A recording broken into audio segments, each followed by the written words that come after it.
Vamos lá, abrir o nosso livro didático, né? Na página de número 85.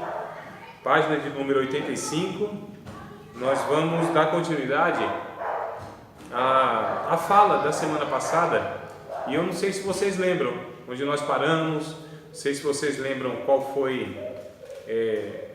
Eu não vou, lógico, exigir que vocês lembrem todo o conteúdo, né, da aula passada, porque seria muito. Mas vocês lembram mais ou menos do que nós tratamos? Vocês podem falar em um ou outro ponto que ficou na memória, coisinha assim que, nossa, olha só, isso aqui entendi, compreendi, ficou lá na memória. Uma coisinha, um de cada vez, todo mundo junto assim, dá confusão. Não lembro de nada de 1h30 que vocês tiveram na semana passada? Momentaneamente não. Hã? Momentaneamente. Nada, deu branco. O nervosismo, a ansiedade, né, mano? Tá vendo só? Fiz uma chamadazinha oral rápida assim, já escapuliu tudo. Meu Deus do céu. Amados, é bom, não sei se fosse isso, é isso que eu ia falar. Aí, essa memória aí, ela é bem eficaz, né? É só dar uma folheada de novo aí no caderno, né, na anotação, e aí vocês vão relembrando. É uma prática muito boa, tá, irmãos? Então, tome esse hábito, né? A gente está ouvindo alguma coisa na aula, chamou a atenção, alguma coisa que destacou, vai lá e anota. Seja uma frase, um pensamento. Eu falei uma coisa e você tem uma conclusão, e essa conclusão necessariamente não é o como literalmente eu falei, mas como você compreendeu, você vai lá e anota, né? Maravilha. Então essa memória aí, ela é eficaz, ela dificilmente apaga, tá bom? A não ser se for a lápis, alguém passar uma borracha, né? Ou cair uma água aí na folha e apaga a memória, mas essa memória, ela é eficaz. Então, irmã velha, eu estava perguntando sobre a aula passada, alguma anotação que vocês fizeram, alguma coisa que ficou na mente assim, colou na mente, e aí vocês querem relembrar um pontinho, uma fala só, um negócio, não precisa ser nada estendido. Um ponto que fala assim que os religiosos daquela época esperavam Jesus como Davi. Isso. Como um rei, e não humilde, com um cavalinho, um velhinho, dentro dessa parte. Exato, aí já ficou alguma coisa. Então, né, como que o povo esperava esse libertador? Era a semelhança do rei Davi, né? Aquele rei ou aquela pessoa que batalhava as guerras, né, da nação de Israel, que lutava contra os opressores de Israel. Então, quando Jesus vem, há um ambiente também, no caso pelos romanos, a respeito de Israel, que é de subjugar, né? Onde eles pagam impostos, onde eles têm aí um senhor, que é César no caso, né?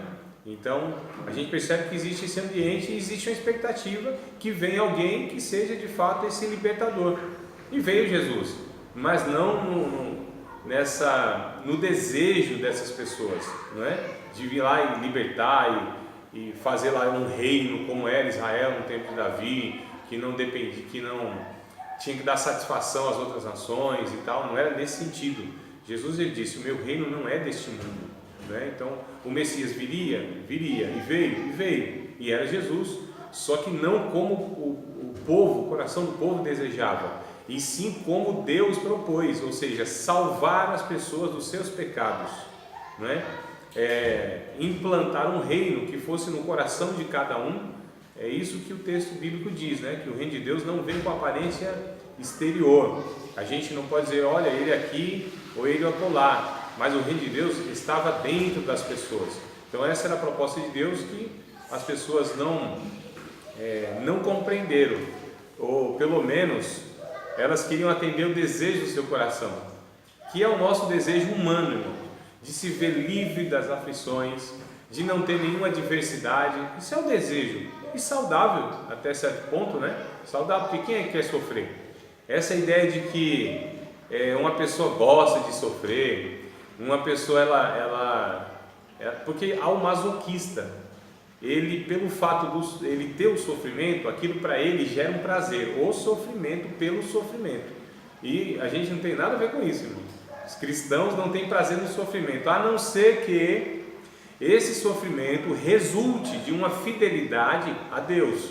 Aí Pedro disse, aí vocês podem se alegrar, pelo fato de, pelo nome de Cristo, vocês são afligidos, perseguidos, né? Aí sim, então, se a motivação, o motivo que nos faz sofrer é porque nós estamos sendo fiéis a Deus, e isso vai resultar um sofrimento, aí tudo bem. Aí esse sofrimento, ele é um sofrimento onde nós temos que encontrar, inclusive, sentido nele. Agora, se é um sofrimento, porque tem cristão que sofre por mau testemunho, por fanatismo, né, pelos seus próprios atos pecaminosos, aí nisso não tem virtude, não tem galardão, não tem propósito, né? Então nessas coisas a gente não... E assim, irmãos, é hipocrisia pura, aleluia, louvado seja Deus. É hipocrisia pura quando um cristão, por exemplo, quando ouve uma mensagem dura, fala, nossa, que coisa boa, eu gosto mesmo é de cajado, de mensagem dura. Mentira, irmãos. Ninguém gosta de ser confrontado com o seu pecado. Isso é hipocrisia, é escapismo, né? É por isso que a gente percebe alguns comportamentos assim na igreja, as pessoas querendo mostrar que estão recebendo aquela palavra, que querem glorificar Deus e tal, uma mensagem dura. Eu acho muito estranho isso, porque eu particularmente acredito que todo ser humano saudável e honesto, quando é confrontado no seu pecado, quando os seus pecados são expostos, quando o seu orgulho ele é humilhado pela palavra de Deus, aquilo nos causa incômodo, não é? A Bíblia diz isso aí em Hebreus. Vocês já leram isso em Hebreus? Lembram? Já leram na Bíblia? Eu li na Bíblia, eu não sabia que era Hebreus, irmão. Então é em Hebreus. Eu sabia que era Hebreus, mas não sei o capítulo. Então vamos ver o capítulo. Vamos lá, Hebreus capítulo 10. Hebreus capítulo de número 10. O texto ele vai ser muito claro. Inclusive, se der tempo hoje, nós vamos ver sobre a cristologia lá em Hebreus, né? No livro de Hebreus. Como que o autor de Hebreus, que é incerto, não é conhecido aí, né? Não é sabido quem é esse autor. Ele traz o ensino de Cristo, né? Cristo é abordado no livro de Hebreus, mas aí a gente vai ver em que aspecto, tá? Porque na aula passada nós falamos sobre a abordagem de Cristo nos evangelhos sinóticos, lembram? Está recordando? Que foram os 3 evangelhos, né? Então Mateus, Marcos e Lucas, como que aborda Jesus? Aborda Jesus no sentido mais horizontal, a humanidade de Jesus. Essa foi a tônica da aula passada. A gente demorou muito para enfatizar isso, né? Então, aí hoje nós vamos iniciar daqui a pouco a cristologia joanina, ou seja, como que o apóstolo João ele aborda Cristo, como que ele apresenta Cristo, tá certo? E depois nós vamos ver como que o apóstolo Paulo nas suas epístolas ele apresenta Cristo, e depois vamos ver como que o autor de Hebreus apresenta Cristo. Então é Cristo em cada parte da Bíblia, através de cada autor da Bíblia, trazendo um aspecto desse Cristo, a abordagem, a ênfase que se dá. Mas em todos os livros da Bíblia, eu disse isso lá no comecinho, segunda aula mais ou menos, que eu me recordo, que toda a Bíblia, todo livro da Bíblia, ela traz uma abordagem de Cristo de alguma maneira. Não estou falando que traz diretamente, lá está escrito, olha, em Gênesis, Jesus, ele aparece assim assado, não é assim, mas lá há uma cristologia, ou seja, há um ensino a respeito de Cristo ali, seja por meio de figuras, seja por meio de uma profecia, seja por meio de uma representação, né, de uma tipologia. Por exemplo, em Gênesis, a primeira profecia a respeito de Jesus, onde se encontra? Em Gênesis. Eu vou dar uma dica, tá? Vou dar uma dica. No capítulo 3, verso 15 de Gênesis, onde aparece, irmãos? Em Gênesis, capítulo 3, verso 15. Olha só que coisa boa. Aleluia. E o que está escrito lá? Porém, inimizade entre ti e a tua mulher, e entre a tua semente e a sua semente. Isso.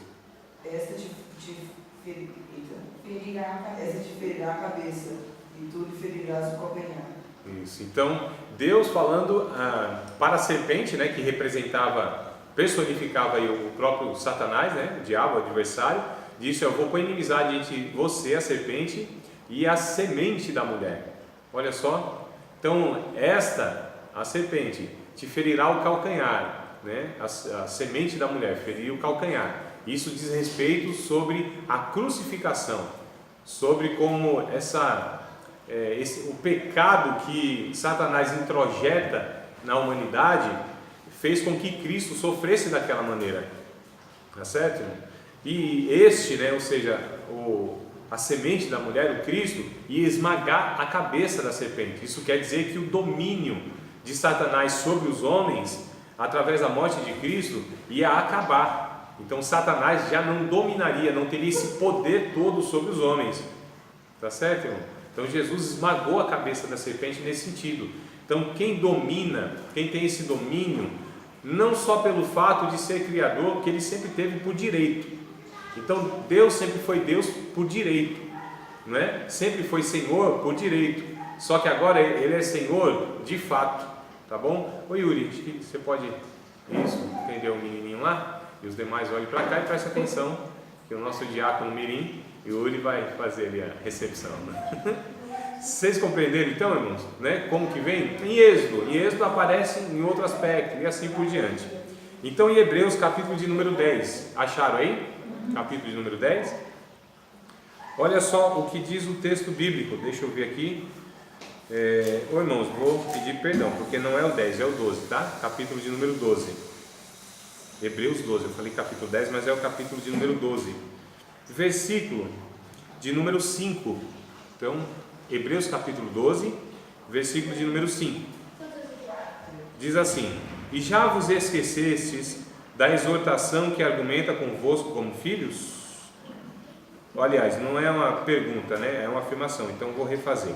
E já vos esqueceste da exortação que argumenta convosco como filhos. Filho meu, não desprezes a correção do Senhor e não desmaies, ou seja, não desanime, né?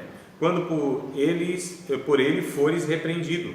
Porque o Senhor, verso 6, corrige o que ama e açoita a qualquer que recebe por filho.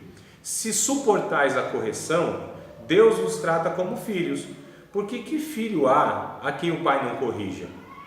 Mas se estáis sem disciplina, da qual todos são feitos participantes, sois então bastardos e não filhos. Além do que, tivemos nossos pais segundo a carne, para nos corrigirem, e nós os reverenciamos. Não nos sujeitaremos muito mais ao Pai dos Espíritos para vivermos? Porque aqueles, na verdade, por um pouco de tempo, ou seja, os pais, né? Os pais está se referindo, aqueles os pais. Por um pouco de tempo nos corrigiam, como bem lhes parecia. Mas este, ou seja, o Pai de todos nós, o Pai dos Espíritos, né? Deus, para nosso proveito, para sermos participantes da sua santidade. Agora vem o verso 11, que é a chave aqui. E na verdade, toda a correção ao presente não parece ser de gozo, senão de tristeza, mas depois produz um fruto pacífico de justiça nos exercitados por ela. Toda a repreensão, irmãos, olha só, toda a correção, não é quando a gente recebe, que alegria, oh Jesus, fala mesmo, né? Aí tem aquelas frases, manda giló, manda mais, né? Eu acho é pouco, Jesus. Aí eu digo, a hipocrisia pura, quer mostrar para os outros uma coisa que não está sentindo, né? Vocês não ouvem essas coisas, nunca ouviram no meio do culto? Tem, né, irmão? Então a gente percebe, e o próprio pregador, deixa eu pegar aqui então o outro lado da moeda. O próprio pregador, irmãos, não deve sentir um prazer em trazer uma mensagem onde vai exortar o povo, onde vai, entre aspas, né, que é o que se fala, mas isso biblicamente, inclusive, eu vejo que é errado, descer o cajado, né, que não tem nada a ver com o que a Bíblia ensina a respeito do tal do cajado, mas a conotação que tomaram é essa, né, quando a palavra dura é o cajado e tal, sendo que o cajado tem outra pedagogia, né, quando diz o cajado é outra coisa, né, nessa figura de condução do rebanho, né, que a gente toma, é outra coisa, não é dar cajadada na cabeça de ovelha, não. Então o pregador, o expositor, o conselheiro, o pastor, o professor, ele não deve sentir prazer, irmãos, em trazer uma mensagem tão dura, ou pelo contrário, traz porque é palavra de Deus, mas há uma compaixão no coração, há um pesar no coração. Eu me lembro de uma ocasião bíblica, onde o profeta, agora me foge se foi Elias ou se foi Eliseu, me parece que foi Elias, e viu lá um capitão, né, que era até não era nem judeu, não era nem do povo de Deus, era um capitão de outra nação lá, mas que seria usado por Deus de alguma maneira para castigar Israel, para corrigir Israel. E aí o profeta olha para esse capitão, que seria rei no futuro, e começa a olhar para ele, fita os olhos nele e começa a chorar muito, está escrito lá na Bíblia, chorando, e aí o capitão pergunta, mas o que está acontecendo, meu pai? É uma expressão, né, que eles usavam com o profeta no respeito lá. Diz assim, é porque eu vejo quão mal você vai fazer, quantas coisas ruins você vai fazer contra o povo de Deus. Então Deus mesmo ia usar esse homem, mas o profeta viu a consequência do povo de Deus pelo seu próprio pecado, né? Sofrendo, e esse sofrimento trouxe no coração do profeta um pesar, uma compaixão, sofreu com as pessoas, que deve ser o nosso sentimento também, que foi o sentimento de Cristo, aliás, irmãos, não foi? Quando ele viu aquele povo tudo como ovelha que não tinha pastor, gente toda desorientada, gente assim enganada inclusive pelos religiosos da época, gente atormentada pelos seus pecados, subjugada pelos demônios, acometida pela miséria, pelas enfermidades. Quando Jesus viu Jerusalém daquele jeito, a Bíblia diz que ele começa a chorar sobre essa cidade. Se Jerusalém, Jerusalém, quantas vezes eu quis te ajuntar como a galinha ajunta os seus pintainhos e tu não quiseste. A Bíblia diz que ele sente íntima compaixão, né? Então deve ser também o nosso sentimento, o nosso olhar, a nossa postura diante das pessoas, dos nossos irmãos, das pessoas, porque às vezes as pessoas criticam a igreja, malham a igreja, mete o pau no movimento evangélico, mas assim, sem sentimento de compaixão nenhum, sem pesar nenhum, né? Às vezes com arrogância, às vezes de uma maneira totalmente insensível mesmo, põe todo mundo no mesmo balaio, como diz na minha terra, né? Todo mundo no mesmo pacote, todo mundo é farinha no mesmo saco, as pessoas criticam sem nenhum sentimento. Eu acho um negócio assim, anticristão isso, né? Porque a gente aponta o pecado das pessoas, mas a gente também leva a lamentação, leva a lágrima, leva a intercessão, né? Se coloca no lugar dessa pessoa. Então a gente precisa também ter esse sentimento que é o sentimento de Cristo, tá bom, irmãos? Então a gente precisa enxergar isso aí, os evangelhos trazem isso aí, né? Jesus sendo abordado assim, como esse Jesus humano, muito mais do que o divino, o Jesus que sofre, o Jesus que toma o lugar do ser humano, o Jesus que padece no lugar do ser humano, né? Então a gente precisa, o Jesus que tem compaixão, empatia, simpatia, o Jesus que toma o lugar mesmo das pessoas, que se vê no lugar das pessoas. Eu acho interessante. Tanto é, irmãos, o que diz o Isaías capítulo de número 53? E foi uma pergunta que eu fiz agora. Aí fala, irmão, não sei a resposta. Ué, eu já dei a resposta, que está lá no capítulo 53, é só buscar a resposta lá. Não é? É isso aí. E após? Eita. Meu Deus. Ah, esse livro é interessante, eu pensei até que era de suporte teológico, mas não é não. Vejo que é vaidade de vaidade. 53, o capítulo 53 todo. Qual página está? Do livro 85. Mas da Bíblia é o capítulo 53. Nossa, irmãos, muito conhecido, hein? Muito conhecido. 53, é muito conhecido. Bastante conhecido pelo povo evangélico. É mesmo. Não é? É sim, o servo sofredor. Isaías, nós já falamos aqui de Isaías, né? Que é o profeta, é chamado profeta messiânico, porque do Antigo Testamento é o que traz mais características do Messias. Então, desde lá do comecinho, desde os primeiros capítulos até o último capítulo, aí, 66 capítulos que tem, ele traz características. Se nós não tivéssemos o Evangelho, olha a informação aqui, irmãos, ó, se quisesse anotar isso, valeria a pena, porque é possível que a sua mente vai deixar escapar isso aqui, não é? Então é possível, tanta coisa que você vai ouvir hoje. Paz, viu, irmãos? Amém. Paz de Deus. Então, É capítulo 53, olha só, o Isaías, ele traz mais características do que qualquer profeta a respeito de Cristo. Se nós não tivéssemos os evangelhos, que é o que traz, conta, né? Ele não é biografia sobre a vida de Jesus, mas sobre os feitos de Jesus. A gente conhece Jesus pelo relato dos evangelhos, não é? Ou pelos relatos do evangelho, dos evangelhos. Se nós não tivéssemos esses relatos dos evangelhos, 4, se a gente não tivesse, nós saberíamos informações suficientes e teríamos características da vida do Messias, só aí no livro de Isaías.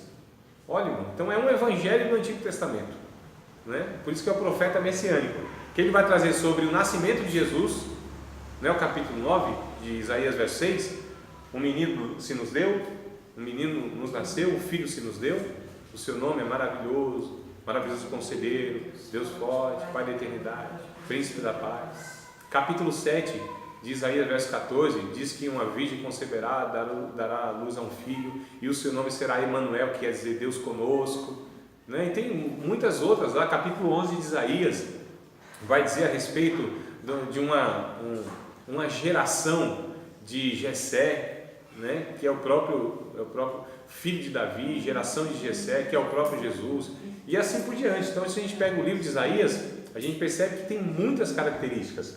Então, o capítulo 53 traz, irmãos, nós vamos fazer o seguinte, então, nós vamos ler todo o capítulo 53, alguém vai ler esse capítulo 53 para nós, pausadamente, respeitando pontos e vírgulas, porque nós estudamos em uma matéria lá atrás, chamada hermenêutica, que quando a gente não respeita pontos e vírgulas, a gente pode até mudar o sentido, né, daquilo que a gente está lendo. Então, pausadamente, respirando na vírgula, tá certo? Sem agonia, sem pressa nenhuma, porque se demorar 1 hora para ler esse capítulo, é 1 hora que vai ter que ser lido esse capítulo.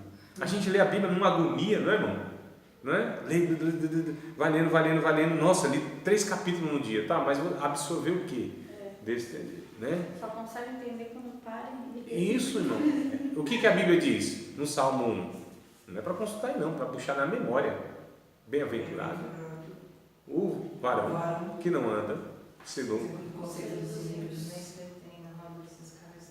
não se detém no caminho dos pecadores, nem se assenta à roda dos escarnecedores. Antes tem o seu prazer na lei do Senhor, e nela medita, reflete, irmãos, para pensar. Olha, medita de noite e de dia. Percebe que coisa interessante?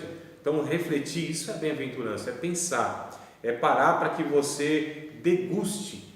Eu não sei qual que é assim, qual é a culinária principal, a preferida, o que te apetece, pastora Kelly, o que assim, dá água na boca, o que te faz entregar o jejum quando vê na frente. Carne, picanha, churrasco, picanha com 2 dedos de gordurinha, ó, bacon junto. minha Nossa Senhora dos Evangélicos. Daí vai ser cortado depois. Essa é nova, né, irmão? Misericórdia, Jesus. Então, Deixa pra lá. em off eu repito. Então, o que acontece? Imagina só, então você pega aquela carne mal passada, né? Não, bem passado. Bem passadinha, então, né? Vermelhinha não, então tá bom. Então, crocante, aquela em cima crocante assim, aí quando corta assim, escorre aquela gordurinha. Ó, que coisa boa! Aí você pega aquele pedaço, põe na boca, vai fazendo o quê? Você vai mastigando. Não engole, você não engole aquele negócio. Você vai absorvendo o máximo do paladar, não é? Degustando, sentindo o gosto, a textura da carne, ó, aquela coisa macia. Eu vou incluindo tudo. Se for um pouquinho aí, eu fico dentro. Precisa de sabor, mas já vem a gula. Aí já é pecado, tá vendo? Você come um página, falei muito. Então, olha só que coisa terrível. Então, amados, o que a Bíblia diz a respeito disso também? Diz que é para a gente fazer isso. Porque a gente é comparado com alguns animais na Bíblia e as virtudes dele, né? E também, às vezes, o defeito dos animais. Mas um que eu acho interessante é a própria ovelha. A ovelha, ela rumina. E o que é o ruminar? Não é você engolir. O ruminar, vocês já viram, a ovelha, ela fica quase que ovelha, qualquer gado, né? Seja o boi, eles ficam, parece que mastigando assim o dia todinho, parece que é um chiclete. O dia todo você olha assim para a ovelhinha ou para um boizinho assim descansando, está lá mastigando. O dia todo. É um negócio terrível. Eles não têm estômago, intestino, como nós temos, né? Que faz a digestão. Não tem. Eles têm algo chamado rumen. Rumen. É por isso que rumina. E o que é o ruminar? Eles vão mastigando lá o capinzinho. Não é isso? Extraindo toda a vitamina. Engole o rumen, põe para fora de novo. Aí eles pegam e extraem mais a vitamina ainda. E aí vai o dia todo. Extrai quase que 100% daquela vitamina. Não, tudo bem, eu acho nojento também. Mas é interessante. Mas vamos pegar, olha só. Essa Isso dá uma aplicação. dá, claro que dá. Essa benesse, que é o ruminar, que extrai toda a vitamina do alimento, né? Ao contrário de quem engole sem mastigar direito, né? Não sente o sabor, vai prejudicar o estômago, porque muito suco gástrico vai ser necessário para dissolver aquilo que a mastigação já deveria facilitar. Eu não tinha um sentimento bom. Vê? Até hoje eu não sou muito chegada à carne, Olha só, preste atenção, coisa interessante. Então a Bíblia traz, irmãos, essa importância de nós lermos assim, de nós termos esse cuidado de a palavra de Deus absorvermos, porque a gente vai extraindo, né, a lição, vai extraindo. Isso aqui é o que vale. Eu leio a Bíblia, já li 200 vezes. Né? O que entendeu? Quase nada. O que pratica? Talvez menos ainda. Porque é no refletir, é no pensar. É o Espírito Santo que vai usando esse momento de reflexão para transformar o nosso entendimento. Irmão, a gente é muito avexado, muito apavorado. A gente é perturbado em todos os sentidos. A gente vive numa correria, esse estilo de vida, e acha que a vida cristã, a vida de reflexão, a vida espiritual, a vida de comunhão com Deus também é assim. A gente é gente muito agitada, nossa alma, ela é muito agitada, não é? Ao contrário de Jesus, que é manso, que é tranquilo. Você percebe um cristão maduro, um cristão que ele tem essa maturidade na vida cristã, é gente tranquila, sossegada, você não vê apavorada, dificilmente é precipitada e toma uma decisão errada. É gente que ela às vezes pensa 10 vezes para fazer uma coisa, para tomar uma decisão. É gente que fala pouco, não é? É gente que se reserva a dar opiniões. É gente que não fica dando like lá direto. É gente que não fica compartilhando tudo. Você pode perceber. Então, o cristão maduro, ele tem esse perfil. Gente serena, tranquila, controlada, mansa. Tem um fruto do autodomínio. Não é? Vocês percebem, irmão? Né? Que a gente vai percebendo que a Bíblia vai nos ensinando a ser assim como Jesus era. Jesus nunca tomou uma decisão precipitada. Jesus nunca se apavorou. Jesus nunca ficou assim desesperado por conta de uma circunstância adversa. Nunca. Irmão, vieram assim uma multidão com paus, né? Com tocha, uma multidão para pegá-lo e prendê-lo. Quem que aparece agoniado, avexado, pega a espada e vai dar no... Porque quem é Pedro? Sanguíneo. Quem é Pedro? Precipitado. Quem é Pedro? Emotivo. Quem é Pedro? Imaturo. Quem é Pedro? Acha que pode resolver tudo a toda hora, se defender. Não leva desaforo para casa. Não tem papas na língua. Eu já fui Pedro, graças a Deus. Olha, pode dar uma música isso aí, viu? Eu era Pedrina, não sou mais. Então, não é? Então vocês percebem, irmãos? E aí a gente vai tirando todas essas lições. Essa volta toda eu falei só para que a gente leia com calma, sem agonia. E seja assim não só agora, mas inclusive a igreja deveria ser assim. Que a gente lê um versículo, por quê? Quer ganhar tempo. Para não perder tempo, amados, vamos ler um versículo só e ler, né?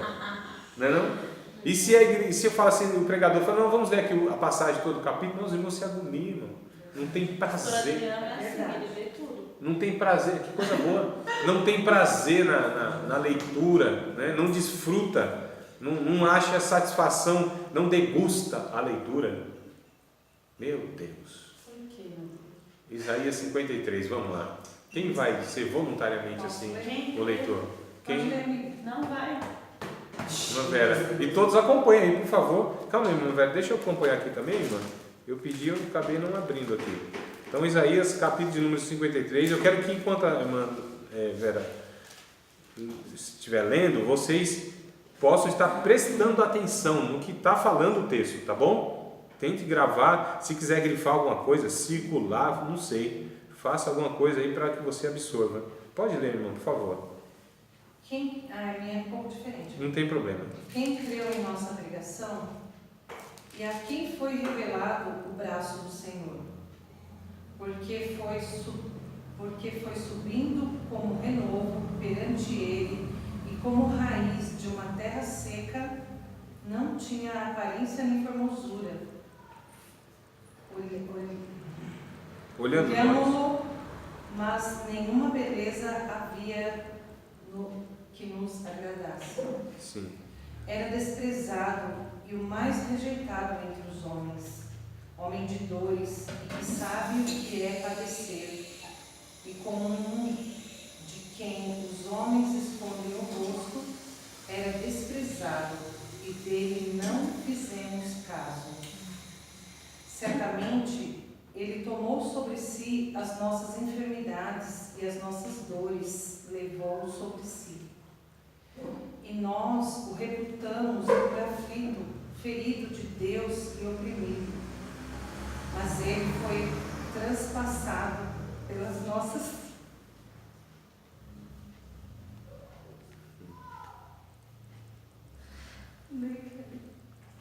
Glória a Deus. Pode continuar, irmã Kelly? Foi ferido, né? Foi transpassado. 5. Isso. Mas ele foi transpassado por causa das nossas transgressões. Foi esmagado por causa das nossas iniquidades. O castigo que nos trouxe paz estava sobre ele, e pelas suas feridas fomos curados. Todos nós, tal como ovelhas, nos desviamos. Cada um de nós se revoltou para o seu próprio caminho, e o Senhor fez cair sobre ele a iniquidade de todos nós. Ele foi oprimido e afligido, e contudo não abriu a sua boca. Como um cordeiro foi levado para o matadouro, e como uma ovelha que diante de seus tosqueadores fica calada. Ele não abriu a sua boca. Com julgamento opressivo ele foi levado. E quem pôde falar dos seus descendentes? Pois ele foi eliminado da terra dos viventes. Por causa da transgressão do meu povo, ele foi golpeado. Foi-lhe dado um túmulo com os ímpios e com os ricos em sua morte.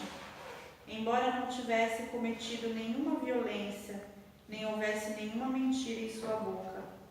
Contudo, foi da vontade do Senhor esmagá-lo e fazê-lo sofrer. E embora o Senhor tenha feito da vida dele uma oferta pela culpa, ele verá a sua prole e prolongará seus dias. E a vontade do Senhor prosperará em sua mão. Depois do sofrimento de sua alma, ele verá a luz e ficará satisfeito. Pelo seu conhecimento, meu servo justo justificará a muitos e levará a iniquidade deles. Por isso, eu lhe darei uma porção entre os grandes, e ele dividirá os despojos com os fortes, porquanto ele derramou sua vida até a morte, e foi contado entre os transgressores, pois ele levou o pecado de muitos, e pelos seus transgressores intercedeu. Por nós, no caso. Percebe, irmãos, as características do nosso Senhor aqui, né? Percebe que é dito como seria a vida do Messias, quem seria esse Messias? Um homem que sofreu, e sofreu por quem? Por nós. Um homem que ele, quando foi visto, né, que é o que a gente estava falando no começo, ele foi visto pelo povo, não era desejado pelo povo. Isso não está falando que Jesus, sobre a aparência física de Jesus. Está falando que na cruz, quando Jesus foi contemplado por aquelas pessoas, ninguém desejava um rei fracassado como aquele. Humanamente, Jesus ele fracassou. Um rei crucificado, um rei frágil, um rei que foi aparentemente vencido, um rei que está nu, porque aquela fralda, aquele paninho que se coloca, né, nas imagens e nas pinturas, aquilo nem é bíblico. Jesus estava pelado, estava nu, tá certo? Estava exposto, era vergonha mesmo. Expuseram Jesus mesmo, cheio de hematoma, não é? Debilitado, como estava uma noite toda acordado e apanhando muito, cheio de sangue. Dava para ver, contava os ossos de Jesus, a Bíblia diz, olha só, seus ossos foram contados, né? Ele estava desfigurado, com a sua fronte cheia de sangue, hematoma, uma coroa de espinhos na cabeça, cravando o seu crânio, seus pés e as suas mãos cravadas, irmãos, numa cruz, sofrendo dores enormes, dores inimagináveis no seu corpo. Então olhavam para ele, nenhuma beleza via nele como desejando um líder daquele, um rei daquele, um salvador daquele. Tanto é que zombaram e disse assim: se tu és mesmo, né, este rei, desce daí, salva-te a ti mesmo, médico, cura a ti mesmo. E o outro disse: é rei mesmo? Se fosse rei não estava nessa situação. Olha só, irmãos, afrontado, humilhado. A gente está falando de um homem que padeceu, que teve uma vida dura, irmãos. Não foi só esses 3 anos, não. A Bíblia diz aqui, a irmã Vera leu, que um homem experimentado nos trabalhos, homem que conhecia o que era dor, sofrimento. Olha só, assumiu o lugar da humanidade, que com o suor do seu rosto, ele trabalhava num trabalho árduo. Negócio, a gente teve uma matéria chamada Maneiras e Costumes, que a gente viu o ofício de Jesus, era pedreiro mesmo, né? E pedreiro naquela época, se hoje já o negócio não é fácil, a construção civil, imagina antes, que não tinha essas ferramentas. Então o negócio era complicado. Seu pai José morre, não se sabe ao certo que idade ele tinha, mas ele passou a ser o responsável e sustentar a família, porque Jesus era o irmão mais velho daquela família, né? Era o homem que assumiu isso, não sei se muito cedo, mas a questão é, ele sofreu demais. Era um homem que assumiu o nosso lugar, ele foi oprimido. O texto aqui vem narrando tudo o que aconteceu. Jesus é como uma ovelhinha, olha que coisa interessante, uma ovelha que é levada ao matadouro, e a ovelha é interessante. Dizem alguns estudiosos que a ovelha, o animal, quando é levada ao matadouro, ela percebe, ela pressente que está sendo levada para ser morta, só que ela não resiste, não dá coices, não fica se debatendo, mas quando olha para a face da ovelha, que ela percebe, ela está chorando, só com a boca muda, boca fechada, e ela vai perante os seus tosquiadores com a boca muda, com a boca fechada, chorando. Foi como Jesus fez, e foi assim. Olha só, irmão, manso.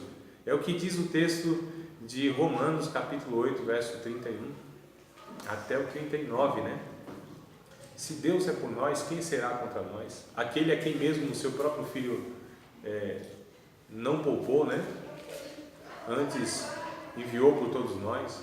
Quem tentará acusação contra os escolhidos de Deus? É Deus quem os justifica. Quem, pois, os condenará? Se foi Cristo que morreu, antes ressuscitou, e está à destra de Deus e intercede por nós. Quem nos separará do amor de Cristo? A perseguição, a fome, a espada, a nudez. Olha que coisa interessante, irmãos. Vai dizer o texto que como ovelhas nós somos levados para o matadouro, não é? Como ovelha muda perante os seus tosqueadores. Eu acho interessante essa passagem. Nós somos, em todas essas coisas, nós somos mais do que vencedores por aquele que nos amou. Eu estou certo que nem a vida, nem a morte, nem a altura, nem a profundidade, nem os anjos, nem os principados, nem a altura, nem a profundidade, nem a vida, nem a morte, nem qualquer outra criação. isso, nem nada nos separará do amor de Deus que está em Cristo Jesus, nosso Senhor. Então, à semelhança do nosso Cristo, nós também somos levados como ovelhas para o matadouro, mas nós somos vencedores disso, porque foi assim que Jesus venceu, se submetendo ao Pai, cumprindo a sua missão, sendo Ele ungido pelo Espírito Santo. E a semelhança do nosso Senhor, a gente tem que viver dessa forma, irmãos. A gente precisa deixar esse velho homem, essa velha natureza, essa velha criação, querendo se safar de tudo quanto é sofrimento na vida, não é? A gente é gente safada, que se safa e quer se safar de tudo. A gente quer fugir de tudo, né? A gente não quer se submeter a nada nem a ninguém. E não, tem coisas que não tem jeito. A gente vai glorificar a Deus padecendo. E não é porque a gente procurou, porque é a condição que a gente vive, irmão, de sofrimento. E se a gente lida com o sofrimento como Jesus lidou com o sofrimento, isso vai glorificar a Deus. E as pessoas, aí sim elas vão ver em nós Cristo. Porque o sofrimento é que vai, inclusive, definir quem nós somos. É no sofrimento que a gente mostra quem é a gente. É na privação que a gente... Porque, irmãos, na bonança, não está dando tudo certo, as contas estão sendo pagas, sabe? Está com saúde, as pessoas nos ajudam, a gente tem amigo, e está tudo favorável, Deus abençoando, não é? Fala aí, é fácil. Não é fácil, não é? Não foi o que Satanás, inclusive, disse? É fácil, né, Senhor?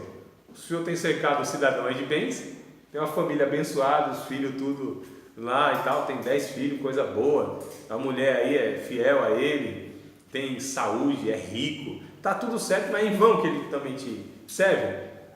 É em vão, não é? O Senhor tem cercado ele de bens? Aí Deus disse, não. Ele me conhece, ele sabe quem eu sou, ele me serve, não é pelo que eu faço. Na adversidade você vai ver quem ele é. Olha que coisa interessante. Aí o diabo disse, não. O ser humano, ele não te serve por amor, ele te serve por interesse.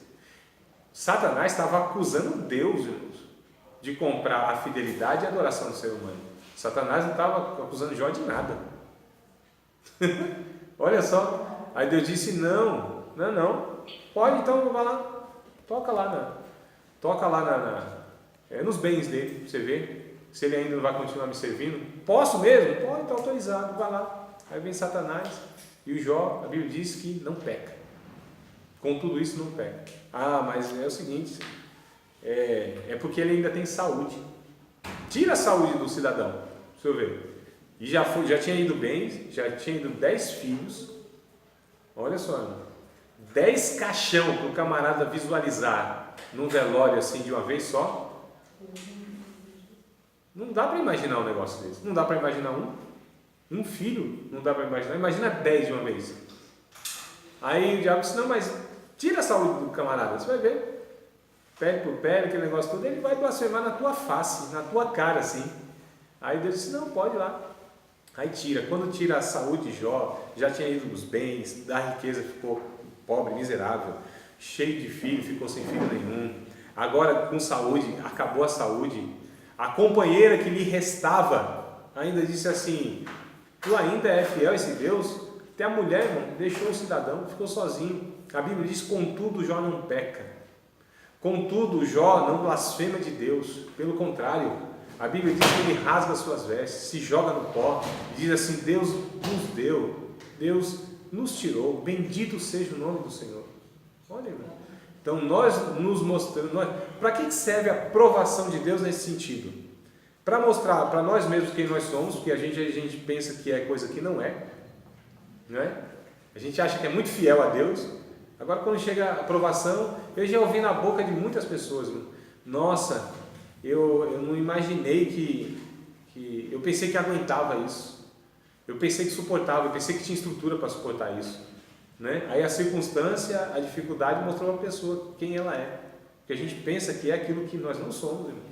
Suficientes, fiéis demais, muito espiritual, melhor do que os outros, que ora bastante, que já está resolvido em tudo na vida, que em certo pecado não tem perigo de eu cair nele. Então nós somos enganados pelo próprio pecado em nós, o pecado nos cega.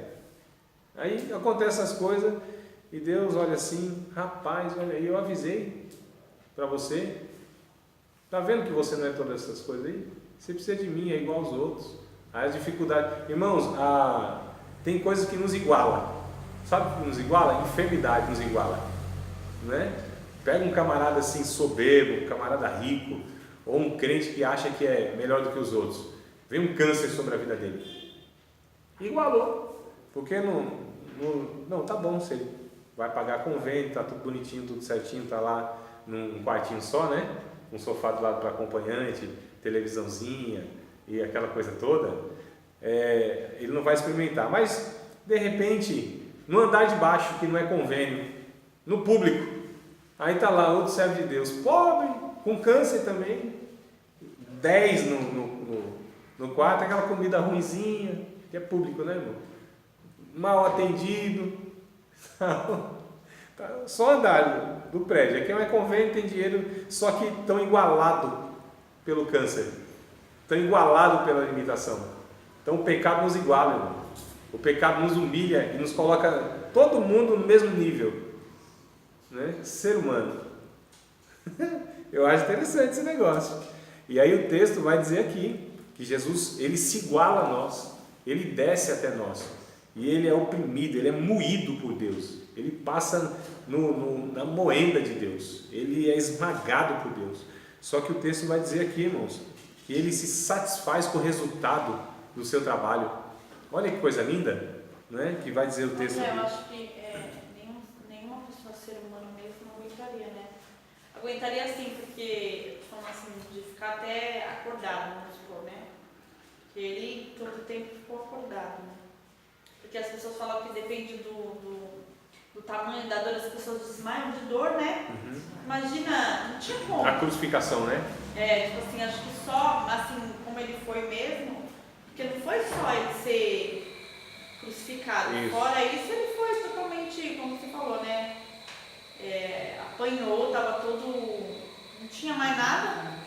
Vamos pegar uma pessoa que sofreu, eu estou falando fisicamente, parecido com Jesus, lá no capítulo 11, segunda carta aos Coríntios, só para a gente perceber aqui, não é só o sofrimento físico, vamos ver qual que é a diferença maior, o que vai de fato ser o diferencial aí na questão do sofrimento. Porque sofrimento físico, à semelhança de Jesus, outros também passaram, outros foram crucificados.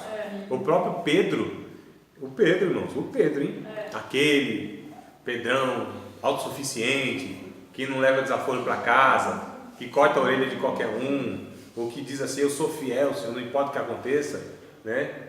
Irmão, eu vejo umas músicas aí que a gente canta, né? Como que é uma letra? Não importa o que aconteça, eu vou ser fiel a Ti. Eu olho assim e falei, nossa, Deus, será que esse povo não tem noção do que está cantando? Né? Eu vi uma frase esses dias aí, até o Renato que postou, teu irmão, Adriano, eu já conheci essa frase faz tempo que eu tinha ouvido ela, ou lido ela, mas aí foi hoje, o Renato postou lá e eu disse, nossa, olha, lembrei. E acho que é o John Piper, ele diz assim, os cristãos, não foi ontem, os cristãos não mentem, eles não mentem, eles vão para a igreja e cantam. Eu vi também, que ele colocou. Não é? Eles não... Então ele mente, irmão, descaradamente assim, na cara de Jesus assim, né? Senhor, vou ser fiel, Tu sabes, Pai, Te louvarei e tal, por toda a minha vida, não importa o que aconteça, vou ser fiel, eu Te amo acima de tudo, pode me enviar para a batalha que eu vou, né? A gente canta a harpa ainda, inclusive, né? Eu quero estar com Cristo, onde a luta se trava ou se travar no lance imprevisto, na frente me encontrar até que e Jesus dizendo, não, eu sei que não é nada disso, vai chegar o aperto, você vai deixar essa batalha logo, sair da trincheira, deixar a arma, sair correndo, deixar o carro, não vai querer pregar mais, não vai querer cantar mais, vai querer largar o pastorado, vai querer deixar esse filho de lado, não vai querer cuidar mais daquela pessoa, e aí vai, irmão. Às vezes eu sei de tudo, não adianta ficar mentindo para mim, esse arzinho que me ama, que é super espiritual, que canta, aí é fácil, irmão, cantar é fácil. É por isso que eu acho que nas festas, eu não quis desanimar o povo, viu, Adriano, quando eu vim aqui. Não quis desanimar o povo. Eu não quis desanimar o povo. Você desanimou o povo. Não, mas ele vai falar alguma coisa aqui. Eu não quis desanimar não, mas eu falei, rapaz, que a gente festeja. Não estou falando que é errado a festa. Mas a festa não é o melhor lugar para se pensar. A festa você não reflete. O Eclesiastes diz que o melhor lugar para se pensar é o velório. Melhor lugar, melhor do que a festa. No luto que pensa. Na festa não. Na tristeza que se reflete. Na alegria não. Na celebração não. A gente não é transformado na celebração, a gente é transformado no luto. Não é? Ao invés de fazermos aí. Não, deixa lá, estragar. Eu estava falando o que antes mesmo? De 2 Coríntios, Isso, então vamos lá. A gente lê aqui e depois vai para o coisa. Tá que eu me empolgo aqui. É o 11, é? É o capítulo 11, segunda carta, não é a primeira, é a segunda, tá? Eu vou ler, tá bom? Eu vou ler. E aí vocês vão percebendo e comparando o sofrimento que esse servo de Deus passou na vida.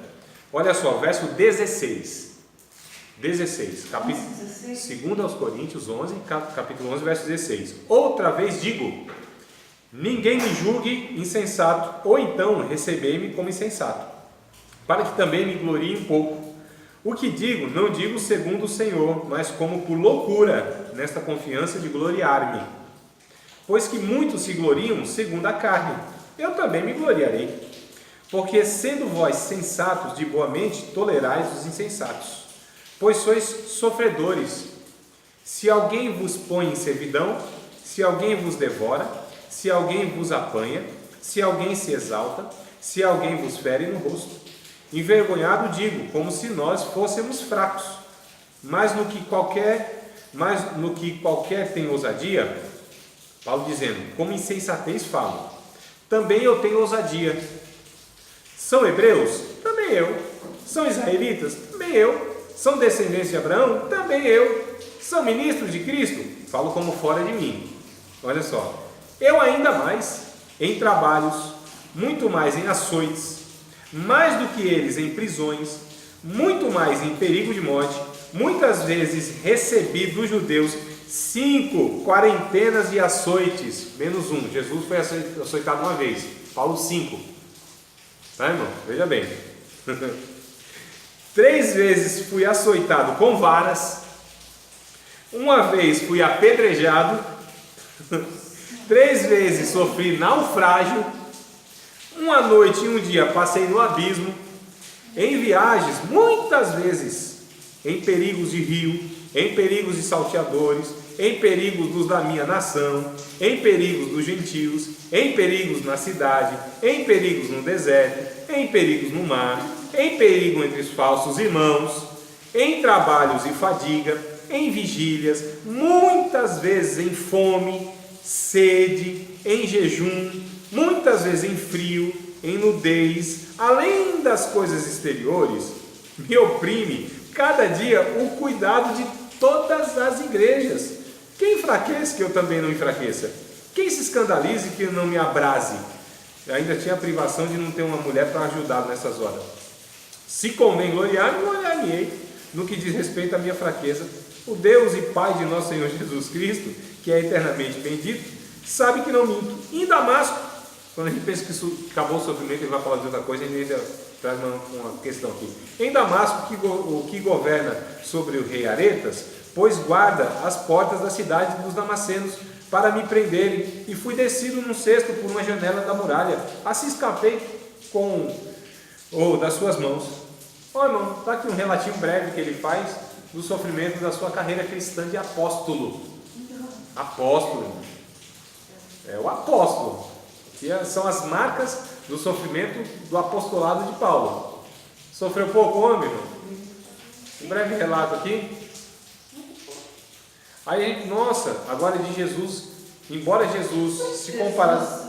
Mas assim, por causa do peso da cruz que havia os nossos pecados, é isso ou não? Agora olha a diferença, vamos comparar, irmão velho. Porque um homem pecador, e Paulo estava colhendo muita coisa dos seus próprios pecados, não é? Homem falho, que perseguiu, e agora foi a vez de muitos perseguirem, religiosos. Paulo é odiado, porque ele sobressaía sobre muitos líderes. Agora o povo estava aproveitando, irmão. Era quem perseguiu o evangelho e quem perseguiu Paulo. Uma coisa igual tinha a ver com outra também. Mas aqui é um homem pecador, está nesse ambiente de sofrimento. Agora e Jesus, irmão? O que Jesus tinha a ver com tudo isso? Um homem inocente, nunca pecou, nunca fez nada, pelo contrário, sempre fez o bem a todo mundo, sempre curou as pessoas. O que Jesus tinha a ver com tudo que ele passou? Jesus precisava, irmão, aquela cruz para quem era? Era para ele? Era para nós. E o túmulo, de quem era o túmulo? Tinha um dono o túmulo, a Bíblia diz que tinha um dono. De quem era o túmulo?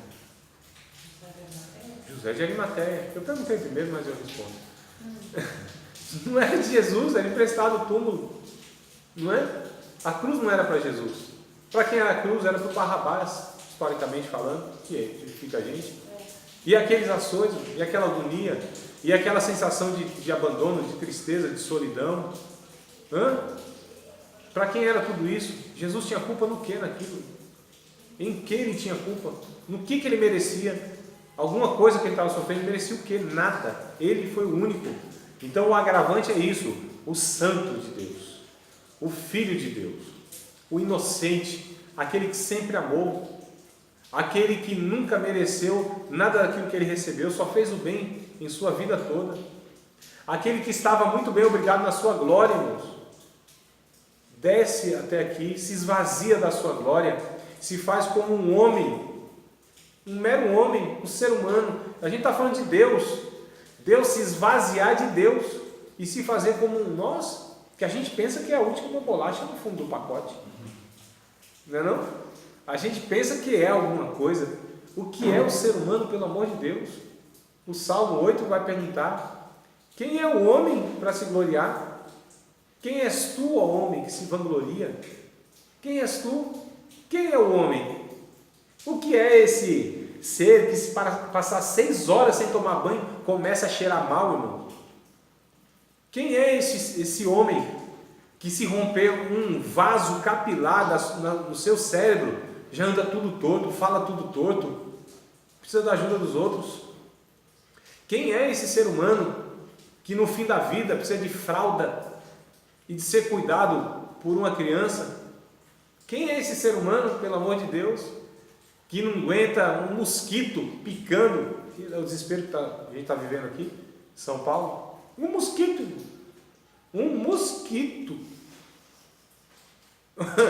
Irmão, a gente não consegue duelar com um mosquito. Olha só que humilhação que a gente está passando. Ó, Deus mostrando: um mosquito mata o ser humano. Um mosquito, irmão.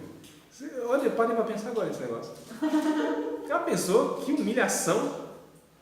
O Aedes aegypti olhando assim para a gente. Você não sabe. É só uma picadinha aí, é só lhe mato. Já pensou? E não tem o que fazer, não tem remédio. Que coisa horrível. Nós não conseguimos criar uma imunidade no nosso corpo por uma doença chamada gripe. Gripe. Não tem jeito. O vírus é tão mutante que nós não temos capacidade de criar uma defesa contra ele. É por isso que a gente passa o resto da vida com gripe. Tem gente que morre de gripe. Gente que morre de gripe. Sabe quem morre de gripe? Quem tem AIDS. A AIDS não mata. O que mata é qualquer coisa que atinge o sistema imunológico. Por quê? Porque ele adquiriu a síndrome da imunodeficiência, né? Adquirida, que a sua imunidade zerou. Zerou a imunidade. É a AIDS, ela zera a imunidade. Então a gripe mata. Uma inflamaçãozinha que um antibiótico podia curar, pode matar. Olha só. Então a AIDS humilha. Tá vendo? Você sem imunidade, qualquer coisa te mata. Qualquer vírus, qualquer bactéria. Aliás, uma bactéria, a gente perdeu um filho de um pastor amigo nosso, rapaz saudável, 26 anos, 25 anos, um negócio assim, 25 ou 26 anos, uma bactéria. Até hoje não se sabe, não descobriu que bactéria é essa. O menino olhava para ele assim, um menino saudável e tal, morreu. uma bactéria. Quem somos nós? Quem é o homem para se gloriar? Né? Então Jesus, ele se fez como nós, um homem. Uma pessoa que precisou ser cuidada. Já pensou? Deus, descer na mente de um recém-nascido, que alguém precisa ensinar para ele assim, ó, papá, fala papá, mamãe, vamos andar e segura na mão, aí solta um pouquinho, buf, capota, se rala todo. Jesus passou por essas coisas também, né? Se mijava todo, se cagava todo e tal. Toma papinha, que se não dá papinha você vai morrer desnutrido, você não se sustenta. Você se jogava. Qualquer animal, quando nasce, ele não precisa, muitos animais aliás, ele não precisa da mãe, dos pais, eles se viram sozinhos. Pega uma criança, nasceu, deixa lá 5 dias, 6 dias, 7 dias, assim se vira, vai caçar o teu alimento, morre. Os animais nos humilham, mostrando que eles têm mais capacidade de sobrevivência do que nós, e que a gente depende dos outros, porque tem uns que falam que não depende de ninguém, né? Os adolescentes têm esse pensamento, quando chega assim na adolescência, né? Não preciso dos meus pais, não preciso de ninguém, sou dono do meu nariz, eu manjo da vida, né? Os crentes soberbos também assim, né? Não preciso de fulano, de ciclano, não preciso de ninguém que ore por mim, eu tenho comunhão com Deus, não preciso de pastor, não preciso de ninguém, né? E as mulheres feministas não precisam de homem, e o homem machista, essa mulher não é ninguém, que se não fosse eu, estava lascado, não é não? Se não fosse meu salário, aquela coisa toda.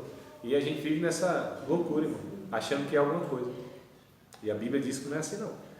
Que se alguém pensa ser alguma coisa não sendo nada, engana-se a si mesmo. Pelo menos é o que diz a Bíblia Sagrada. E aí nós vamos para o nosso recreio.